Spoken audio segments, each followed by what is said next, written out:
Basic keyboarding. Hi guys, we will teach you how to navigate Windows using the keyboard. For example, if you want to open an application on the computer such as Microsoft Word, press Windows logo and type Word. Press Enter.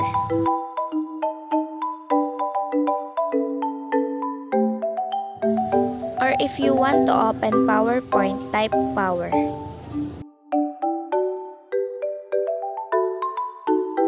How do you minimize open applications using the keyboard as well? Just press Alt together with spacebar. Select Minimize using the arrow keys. Now you can see that the open applications are minimized.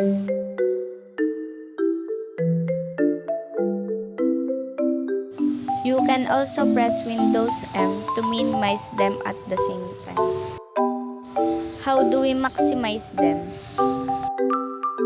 Press Alt and Tab, and this is what happens.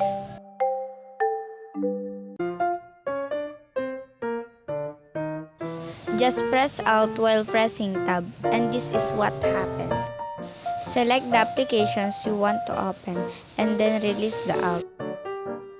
To quickly close the open application, press Alt F4.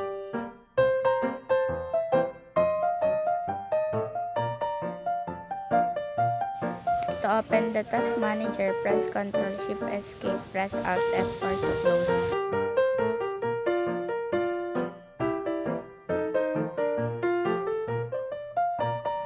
To open Windows File Explorer, press Windows E, press Alt F4 to close.